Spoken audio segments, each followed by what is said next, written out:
Hello बच्चों, इस video में हम जेईई मेंस गैल्वेनोमीटर के आगे के क्वेश्चन प्रैक्टिस वाले स्टार्ट कर रहा हूं। और जितने भी क्वेश्चन कर रहा हूं उस पैटर्न को सिस्टमेटिकली अगर कोई डायरी में प्रॉपर शॉर्ट नोट्स भी बनाता है तो जब आप सेकेंड अटेम्प्ट का पेपर देने जाएंगे तो उसमें इस पैटर्न का यूज करके सवाल पूछा गया रहेगा, उसे जो आप आसानी से कर सकते हो। ठीक है, तो आज का स्टार्ट करते हैं हम लोग। ये कह रहा था deflection in a moving coil galvanometer falls 25 division to 5 division when the shunt of 24 ohm is applied the resistance of galvanometer coil will be।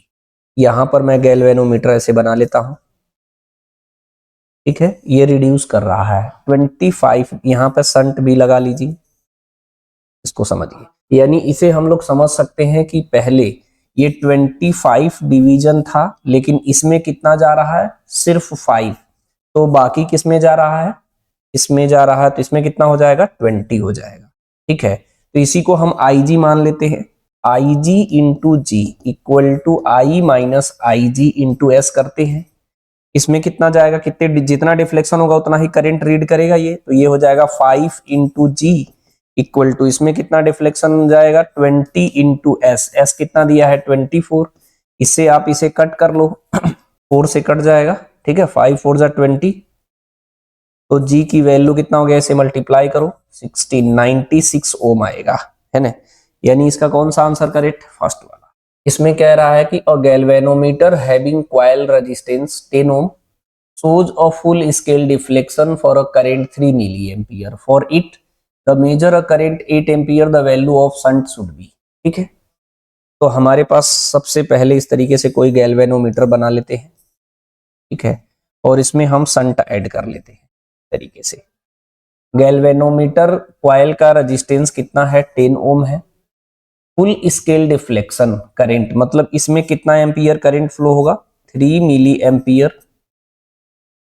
और it measure the current 8 ampere, अगर मेन करंट हम 8 ampere supply कर देते हैं, ठीक है, the value of shunt. तो ये कह रहा है कि यहां पर हम शंट कितना ऐड करेंगे, तो इसमें IG जाता है, इसमें I माइनस आई जी। ठीक है, I minus I G, main current कितना है, ये I है और इसको बोलते हैं हम लोग IG। तो डायरेक्ट यहां भी लिखो IG into G equal to I minus I G into S. ये पैरेलल में है तो V सेम होगा। अच्छा, जितने भी क्वेश्चन कर रहा है सब एक ही पैटर्न के, थोड़े बहुत वैल्यू चेंज कर दिया है। IG कितना है जी, 3 इंटू 10 की पावर माइनस 3, जी की वैल्यू 10, I कितना है 8, 8 माइनस इसमें कितना जाएगा जी, 3 इंटू 10 की पावर माइनस 3 इंटू एस। इसको सॉल्व करते समय मैंने बस एक चीज बताया कि कोशिश करिए कि इसे नेग्लेक्ट कर दीजिए, कब, जब ये बहुत कम वैल्यू हो। 8 के कंपैरिजन में ये छोटा वैल्यू है तो इसे नेग्लेक्ट कर देंगे। जैसे ही नेग्लेक्ट करेंगे तो जो हमारा शंट निकल के आएगा ठीक है, जैसे नेग्लेक्ट करेंगे तो शंट आ जाएगा हमारा S इक्वल टू 3 इंटू 10 की power minus 3 into 10 divided by 8। तो ये कितना हो जाएगा जी, 3/8 इंटू 10 की पावर माइनस 2। ठीक है, इसको डिवाइड करेंगे तो 0.375 इंटू 10 की पावर माइनस 2 आएगा। तो ऐसे लिखा है, इसको ऐसे भी लिख सकते हैं 3.75 इंटू 10 की पावर माइनस 3 ओम। यानी इसका आंसर जो है बी ऑप्शन करेक्ट हो जाए। ठीक है, इस क्वेश्चन में क्या कह रहा है करने के लिए जी, देखो ध्यान से। In experiment to determine the galvanometer resistance by half deflection method, the plot 1 by theta versus the resistance box is shown in the figure. The figure merit of galvanometer is this, the source of EMF 2 volts। ठीक है, मतलब इसमें क्या है हमारा बिल्कुल basic fundamental का सवाल है, पता है। सोर्स ऑफ जो ईएमएफ कितना प्रोवाइड कर दिया है, ऑलरेडी 2 वोल्ट दे दिया है। पहले हम आपको बताते हैं, ठीक है। एक्चुअल में अगर ये गैल्वेनोमीटर दिया होता, फिर रेजिस्टेंस दिया होता, उसका आर इक्विवेलेंट निकालते, ठीक है, तो उसको हम लोग करते सोर्स का ईएमएफ अपॉन आर इक्विवेलेंट लेते और डिवाइड बाई थीटा लेते, तो ये हमारा होता है मेरिट ऑफ गैल्वेनोमीटर। यहां पर हम लोग कैसे निकालेंगे जी, यहां पर देखो डायरेक्ट पहले मैं समझा देता हूं। पहले अगर इस फिगर में आप स्लोप निकालोगे, इसका इसका स्लोप निकालोगे तो कहीं से भी स्लोप निकाल लो, यहीं से मैं कंसीडर कर ले रहा हूं, ठीक है। यहां से ऐसे देखो, ये वाली वैल्यू कितना, ये 1/2 है, 1 तो ये हो जाएगा 1/2 और ये 2 है। इसका स्लोप जो आएगा हमारा 1/2 डिवाइडेड बाई, स्लोप आएगा क्या पहले वो देख लो, 1/θ डिवाइडेड बाई r, मतलब 1/θr आएगा, ठीक है। ये कितना आएगा जी, 1/2 डिवाइडेड बाई 2 तो 1/4 आएगा। ध्यान से समझना।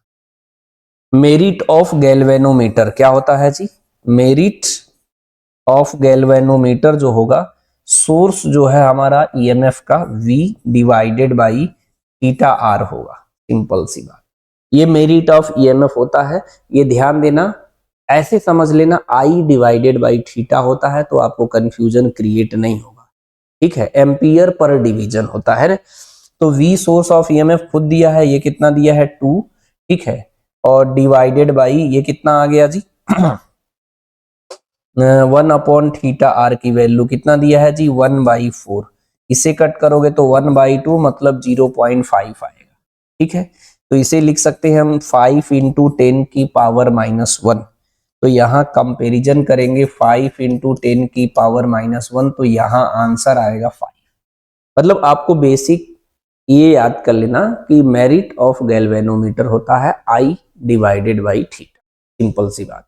तो आप IV/R से निकाल सकते हो सकता है गैल्वेनोमीटर में कोई रेजिस्टेंस और भी ऐड कर रहा हो तो आपको R इक्विवेलेंट निकालना पड़ेगा। ये हाफ डिफ्लेक्शन मेथड जो है आपको क्लास में प्रैक्टिकल में करवाया गया होगा, लेकिन यहाँ पर सिर्फ बेसिक नीड की जरूरत था, उसका इस्तेमाल करके सवाल लगाना था।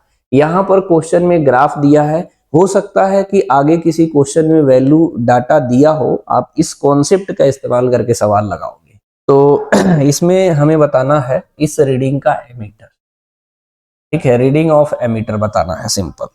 तो आपको क्या करना है, आप करोगे I divided by V divided by R, ठीक है। V कितना दिया है 24, लेकिन R इक्विवेलेंट क्या करना पड़ेगा, आपको निकालना पड़ेगा, समझे। तो इसको ध्यान से समझना।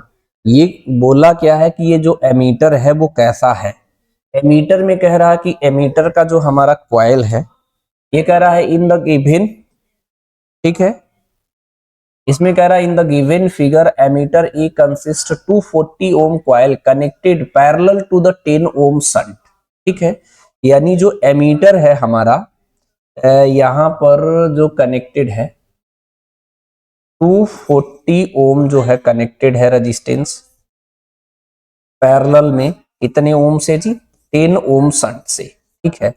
ये इस तरीके का एमीटर है, ये एमीटर इस तरीके का।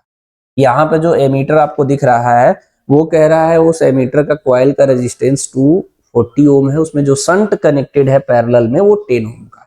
तो पहले तो इसका आर इक्विवेलेंट निकालोगे, ये पैरेलल में है तो इसको पैरेलल में है, फिर ये इसके सीरीज में हो जाएगा। तो फाइनल में आर इक्विवेलेंट की अगर मैं बात करूं तो ये हो जाएगा 240 इंटू 10 डिवाइडेड बाई 240 और प्लस 10 प्लस 140.4 होगा। इसको सॉल्व करेंगे तो हो जाएगा 2400 डिवाइडेड बाई 250 प्लस 140.4, ठीक है। सिंपली इसको अगर आप ऐड करोगे तो ये आ रहा है हमारा, सिंपलीफाई करने के बाद मैं डायरेक्ट लिख दे रहा हूं, सिंपलीफाई करेंगे तो 150 ओम आ रहा है। यानी जैसे ही यहां रखोगे 24 डिवाइडेड बाई 150, इसका डिवीजन इधर मैं कर दे रहा हूं, आएगा हमारा I equal to 24 divided by 150, ठीक है। तो थोड़ा सा छोटा कर लो, तो कट करो 3 5 जा 15 और 3 8 जा 24, तो ये हो जाएगा हमारा 8/50 आया। मैं तो कह रहा हूं 2 से ऊपर नीचे मल्टीप्लाई कर लो, 16/100 हो गया। तो इसे लिख सकते हैं 16 इंटू 10 की power -2 ampere. Answer milli ampere में दिया है तो इसे 160 इंटू 10 की पावर -3 एम्पियर लिख सकते हैं। तो इसी को लिख सकते हैं 160 मिली एम्पियर, ठीक है। इसे डायरेक्टली हम यहाँ पे क्या आंसर लिखेंगे जी 160 मिली। थोड़ा सा कैलकुलेशन अगर आपको आता है तो सवाल आसानी से कर सकते हो। इसे कैलकुलेट कर लेना, 150 ही आ रहा है, सिंपल एडिशन है ना। इसमें कह रहा हूं, अ moving coil galvanometer has 100 turns and each turns have 2 centimetre square. The magnetic field produced by the magnet this and deflection of the coil this radian. When the current 10 milliampere pass through it, the torsional constant suspension in the wire is this, the value of x.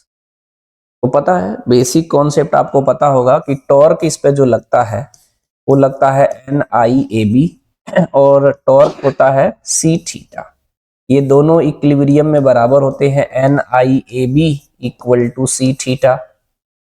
तो C equal to क्या होता है, N I A B upon theta. ये concept आपको पहले से पता होना चाहिए और ये आप लिखे भी होंगे डिराइव करके, मैंने दोबारा बता दिया। इसको बोलते हैं टॉर्सनल कांस्टेंट। सारी वैल्यू ऑलरेडी गिवन है। देखो n की वैल्यू कितना गिवन है जी, हमारा 100 टन्स है। ईच टन्स एरिया भी दे रखा है 2 सेंटीमीटर स्क्वायर, यानी 2 इंटू 10 की power -4 metre square. Magnetic field produce B भी दिया है 0.01 tesla. The deflection in angle theta भी दिया है हमारा 0.05 रेडियन, सब दे दिया है। रेडियन व्हेन करंट आई कितना दिया है 10 मिली एम्पियर, यानी 10 इंटू 10 की पावर -3 एम्पियर थ्रू इट। अब सारी वैल्यू इसमें रख दो, तुरंत आंसर आ जाएगा। सी की वैल्यू एन के जगह कितना रखना 100, आई कितना दिया है जी हमारा 10 इंटू 10 की पावर -3 और ए कितना आ जाएगा जी 2 इंटू 10 की पावर -4 और बी की वैल्यू कितना दिया है 0.01। ठीक है, उसके बाद क्या है जी थीटा की भी वैल्यू दिया है 0.05। सिंपल सी बात है, इसे करना बहुत इजी है। यहां और यहां का सिंप्लीफाई करोगे तो यहाँ 1 हो जाएगा और यहाँ 5 हो जाएगा, डेसिमल दोनों जगह का हटा दिया।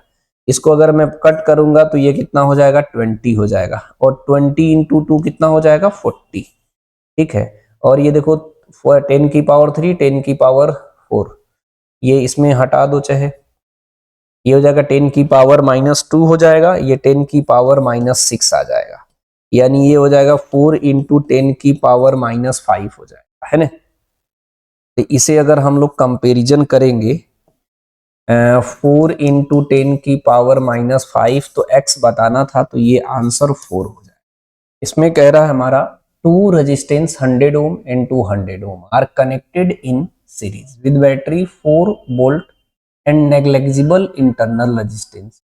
अ voltmeter is used to measure the voltage across 100 ohm is gives the reading 1 volt. The resistance of voltmeter must be, है ना। तो सबसे पहले इसका हम एक डायग्राम बना देते हैं। ये कह रहा है कि ये 100 ओम है और ये 200 ओम है। ठीक है, इसको हम किससे, एक बैटरी से कनेक्ट कर रहा हूं जो 4 वोल्ट का, इसका इंटरनल रेजिस्टेंस नेग्लिजिबल है। 100 के एक क्रॉस एक वोल्ट मीटर ऐड करते हैं और ये 1 वोल्ट रीड करता है। अगर ये 1 वोल्ट रीड करेगा तो ये कितना हो जाएगा 3 वोल्ट हो जाएगा, क्योंकि 4 जो है इंटरनल रेजिस्टेंस नेग्लिजिबल है, तो V क्या हो जाएगा V1 प्लस V2, ये 1 वोल्ट है तो 3 वोल्ट है। इसमें हम लोग डायरेक्टली करंट निकाल सकते हैं इस पाथ में। I इक्वल टू क्या होता है V/R, है ना।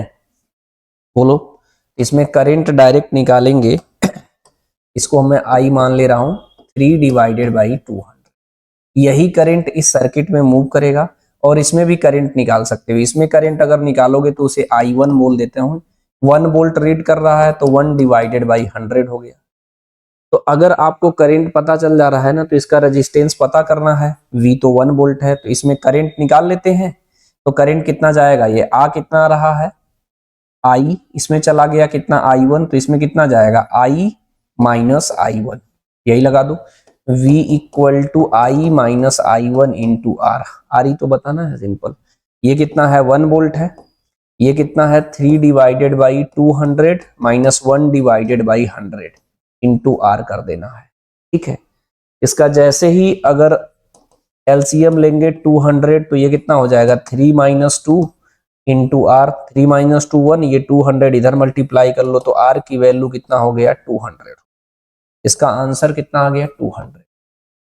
ठीक है, इसको इस तरीके से करोगे तो बहुत कम समय में लग गया। बहुत सारे बच्चे इसके इक्विवेलेंट रेजिस्टेंस निकालने के बाद करेंगे, वो भी सही है, लेकिन वो काफी लेंदी मेथड हो जा रहा है जो एग्जाम के लिए सुटेबल नहीं है। ठीक है, तो उसको मैं डिस्कस नहीं कर रहा हूं। अगर आपका मन हो तो उस तरीके से लगा सकते हो, लेकिन ये मेथड बिल्कुल ईजी है, ये तुरंत सॉल्व कर देगा सवाल को आपके, है ना। तो इसमें तो रिलेशन बस पूछा है ना।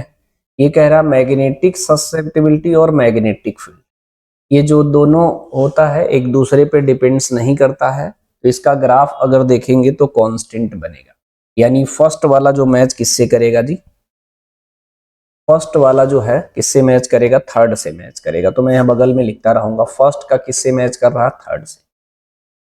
दूसरा क्या कर रहा, the centre of current carrying wire x less than 1 where is the radius of wire, y magnetic field, x distance है। ठीक है, तो बी वाले को मैं यहाँ पहले फॉर्मूला लिख देता हूँ। ठीक है, ये कह रहा है हमारा करंट कैरिंग, ये कॉइल है, इसका रेडियस अगर मैं ए ले लेता हूँ। ठीक है, इसके अंदर अब निकालोगे बी का फॉर्मूला तो होता है mu not I R divided by 2 pi A square, यानी ये B directly proportional to R आता है। यानी इसका अगर हम ग्राफ बनाएंगे बी और आर का तो डायरेक्टली प्रोपोर्शनल है, तो ऐसा बनेगा। यानी ये किससे मैच कर रहा है, बी वाला मैच कर रहा है फर्स्ट से, बी वाला फर्स्ट से मैच कर रहा है। समझे, 2 से काम हो जाएगा क्या, ए मैच कर रहा है थर्ड से, बी मैच कर रहा है फर्स्ट से। एक और कर लेते हैं, इसको थोड़ा इधर कर लो, सी वाला पार्ट क्या बोला है जी, करंट कैरिंग में wire X greater than this. अच्छा, ये बताना, इसके बाहर बताना है सेम क्वेश्चन। तो बी की वैल्यू क्या होता है, mu not I divided by 2 pi R, ये होता है हमारा। तो बी जो है इनवर्सली प्रोपोर्शनल टू आर होगा, तो इसका ग्राफ जो है इस तरीके से बनेगा, बी और आर का बनाएंगे तो, है ना। यानी ये कौन से मैच कर रहा है, 4 से मैच कर रहा है, 4 से मैच कर रहा है, सी 4 से मैच कर रहा है, ए थर्ड से मैच कर रहा है, बी फर्स्ट से मैच कर रहा है और सी 4 से, तो बी ऑप्शन करेक्ट हो गया। बाकी एक और चीज है क्या, D magnetic field solenoid distance. अच्छा, डी वाला भी मैं लिख देता हूं, डी बी इक्वल टू क्या होता है, म्यू नॉट एन आई होता है। इसमें तो डिस्टेंस है ही नहीं, लेकिन ये सर्टेन डिस्टेंस पे ही होगा, ऐसा नहीं कहीं भी निकाल सकते हो, है ना।